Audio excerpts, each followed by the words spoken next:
The Knapford and Elsbridge Railway was a light railway that operated between 1879 and 1914.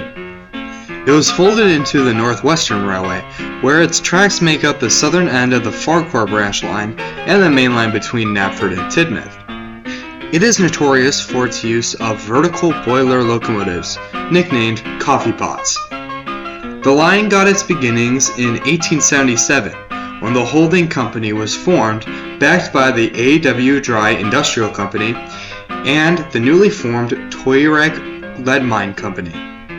A simple track was laid between the lead mines and the small quay at Knapford. Work started that year, with a secondary line being constructed up the river to appear at Elsbridge. This was made to replace the ancient dry-off canal that had been cut in the 1600s. Now, agricultural goods could be taken to ships at Knapford via the new railway. To run the line, locomotives were needed. This is where a man named Nelson Hatt, head engineer for the K&E, stepped in. He mounted a ship's boiler vertically onto an old wagon to help with the construction of the line. It didn't receive a number and was named Ethel. Ethel was incredibly faulty, and once the track work was finished in 1879, Hatt set about completing 2 new vertical boiler engines. The first one, Glynn, was outchopped the same year and was assigned the number 1. He was based on the Head Wrightson and Company's number 1 built 8 years previously. Number 2 was named Frederick, and he was outchopped several weeks after Glynn to the same design. For 2 years, these 3 locomotives, Glynn, Frederick, and Ethel, balanced the work between them. However, in 1882, Ethel gave out after only 5 years in service. She was turned into a pumping engine to help keep Knapford Harbor dredged. At the same time, the Knapford and Elsbridge Railway started passenger operations. So, Hatt and his team built 2 identical new coffee pots, with enclosed cabs and tram skirts. Numbered 3 and 4, they were named Nicola and Charles. These 2 had more advanced boilers, allowing them to travel faster. As such, they primarily handled the passenger work, while Glynn and Frederick dealt with the agricultural and mineral trains. The Knapford and Elsbridge Railway had 2 major problems. Firstly, its locomotives were very light. Since the line slopes down towards the harbor, and its main export was minerals, it meant runaways were not uncommon. As such, for safety, mineral trains were double-headed. Hatt set to work building 2 more coffee pots with tanks in the frames for a lower center of gravity.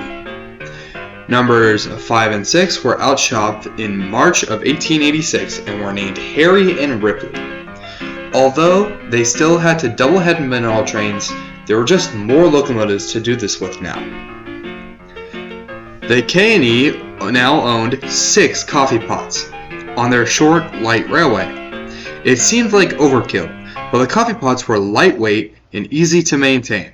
Often, 2 were needed for any trains longer than 7 trucks.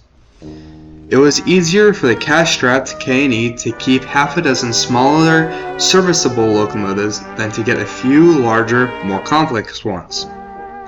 The K&E's second problem was the harbor at Knapford. As mentioned, it was a constant task to keep the swampy River Elm deep enough for ocean-going ships to dock at. By 1886, the costs had become too high, and the K&E started looking for new options. They turned their attention north to the deep water protected bay at Tidmouth. Tidmouth was a small settlement at this time of around 700 people, hemmed in on all sides by hostile hills and mountains.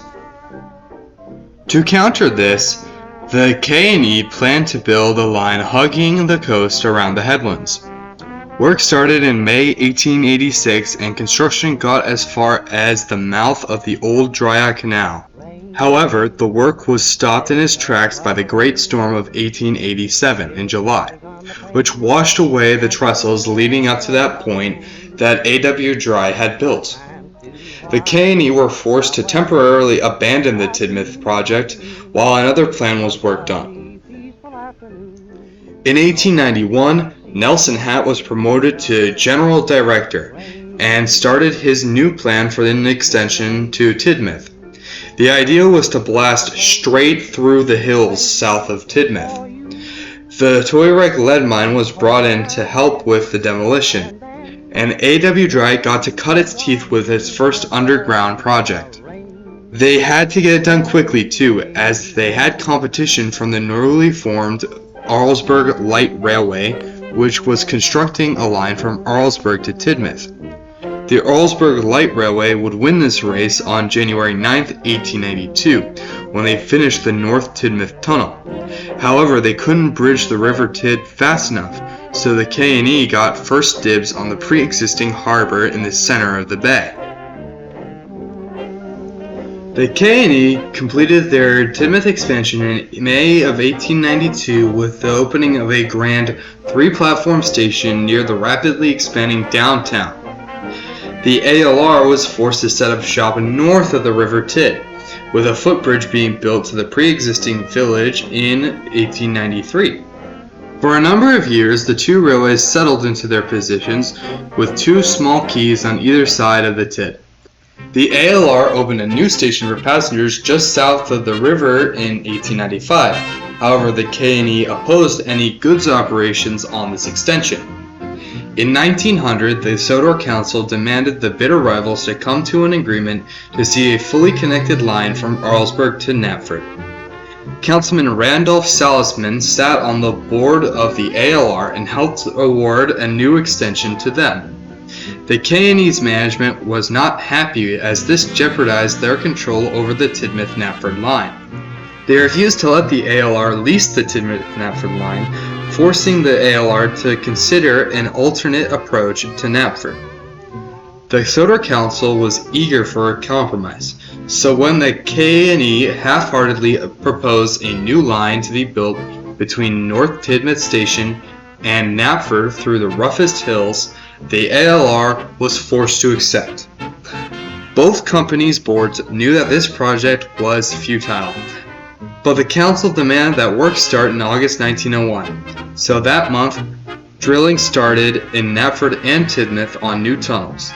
This line would eventually become the loop line for the Arlesburg Light Railway and took 6 years to complete, with many delays as the K&E tried to block the project. However, it was finished in June of 1908, allowing non-stop trains between Arlesburg and Knapford. During this construction in 1903, Number 5 Harry crashed into a horsing cart carrying dynamite to the construction site. Harry, his crew, and the 3 men on the cart were all killed in the explosion, now known as the Dryall Rail disaster. The ALR's expansion into Knapford didn't have quite as negative of an effect on the K&E's operations as first thought. The Sodor Council had agreed that the only trains that would be allowed on this loop line would be non-stop passenger trains from Arlesburg. The loop line was a joke amongst locals and railwaymen alike, who came to view it as an expensive practice in bureaucracy. The final years of the Knapford and Elsbridge Railway between 1908 and 1914 were mostly uneventful. The areas around Knapford and Tidmouth rapidly urbanized, while more farming settlements popped up along the Elm River. In 1912, the K&E opened negotiations with the Wellsworth and Sudrian Railway for an eventual merger. This was agreed and was set to come into effect by 1917. However, history would force this union sooner. The Great War erupted in 1914 and the Sodor Council forced the railways of Sodor to merge into one. Now, the K&E was thrust into an unexpected merger with not only the WNS but also their rival the ALR and the distant Sodor Mainland Railway. The loop line was now utterly pointless and shuttered regular operations in 1918, after a whopping 10 years in service. It would be completely abandoned by 1930. Nelson Hatt became the head director of this new railway, named the Northwestern Railway, and his team would be assigned the task of constructing the line from Knapford to Wellsworth via Crosby. They would complete this far ahead of schedule in October of 1914. The remaining 5 coffee pots would fade into irrelevance in the new railway. Ripley was sold off in 1915 to help pay for newer locomotives for the main line. The remaining 4 were assigned the Elsbridge branch line. In 1924, they helped extend the branch line to Farquhar. The Northwestern's number 1, Thomas, would be assigned this line and take over in 1925. As such, both Charles and Nicola were sold off, leaving just the 2 original coffee pots. Frederick would be sold in 1930 after failing with a train of stone.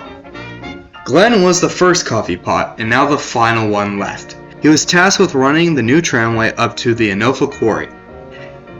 He would be run into the ground and finally withdrawn in 1937 after almost 60 years in regular service. However, he was preserved by Nelson Hatt's son, Topham, who became head of the Northwestern Railway after his father. He bought Glynn personally and brought him to his estate.